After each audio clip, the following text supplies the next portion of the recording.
Ada hal yang terkadang membuat gregetan di dalam bernegara kalau pejabatnya tidak mengenal how the world work atau cara dunia bekerja dan who rule the world atau siapa sesungguhnya yang mengendalikan dunia. Banyak juga gara-gara terlalu memfokuskan ke geopolitik dan geostrategi yang digarapnya dari sisi lain yang berbeda dengan pejabat sekarang. Bosman ini dicap sok tahu, kemelinti, kementus di dalam masalah tata kelola bernegara. Ya memang gitu kalau dilihat sekilas. Kalau lebih dalam lagi ya lebih kemelinti lagi yang namanya Bosman ini. Tapi gak apa-apa juga kan. Di sini kita ada baiknya terus menjelaskan, karena siapapun itu harus terpuasi bahwa si Sontoloyo ini ngomong pakai data atau ada ilmunya apa tidak, atau hanya orang halu yang konstan menceritakan impiannya yang bullshit ini untuk bisa dijalankan. Kita mulai dengan keheranan atas banyak pejabat yang sulit membedakan apa itu penaklukan dan penjajahan. Dunia ini bergeser, Bung. Dulu penjajahan, sekarang penaklukan. Terlihat beda, namun esensinya sama. Yang menggeser dunia itu siapa? Yaitu siapa saja yang mau rule, yang mau mengatur dunia atau yang sedang mengatur dunia. Ingat kata kuncinya, rule atau mengatur. Kalau Indonesia mau rule the world, maka buat aturan, bukan ikuti aturan.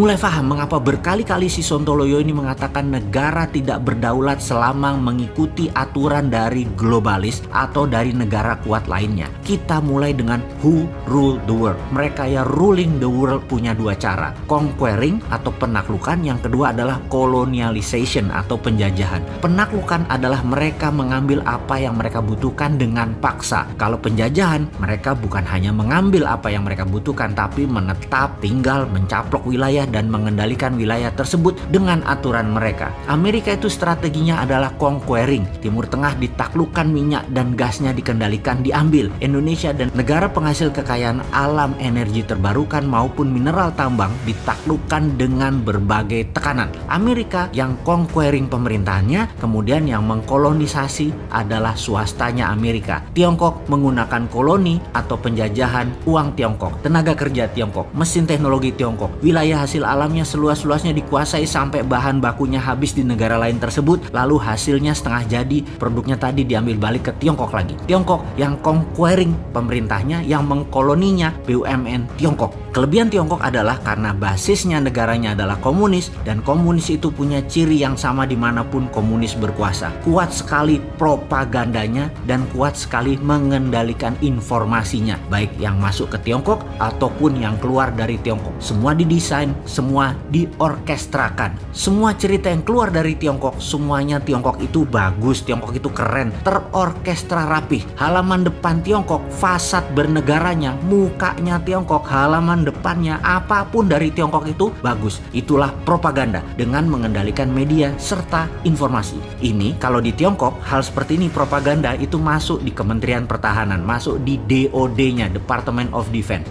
Jadi ngerti ya, mengapa di dalam Mardigu Nation, DOD nanti akan diganti dengan Department of Warfare, Kementerian Peperangan. Indonesia akan ofensif, terutama di non-kombatan warfare. Karena rapihnya pengendalian informasi, maka banyak negara terpesona dengan Tiongkok dan mau kerjasama dengan alasan Tiongkok punya uang, Tiongkok punya teknologi, Tiongkok punya SDM, dan punya manajemen tenaga kerja profesional. Jadi propaganda yang diletakkan pertama di seluruh dunia yang ditarget akan ditaklukkan oleh Tiongkok adalah mempropagandakan kebaikan Tiongkok. Di sini yang paling mudah ditaklukkan adalah pemahaman ilmu ekonominya. Pemahaman bahwa membangun itu perlu asing. Uang Indonesia nggak punya. Untuk membangun perlu FDI. Wih, cocok lah. Kena sudah di banyak negara strategi itu, terutama yang pejabatnya lemah. Nah, di sini kita harus membantu bangsa dan negara menyelesaikan masalah kekisruhan ekonomi yang saat ini dipukul oleh pandemi, yang hingga saat ini strategi menaklukkan COVID masih pakai vaksin, belum pakai kekuatan diplomasi luar negeri. Kita masuk ke visi how the world works sekarang. Bagaimana cara dunia bekerja? Ada sebuah website yang menghitung hutang semua negara. Klik saja di worlddebtclocks.com.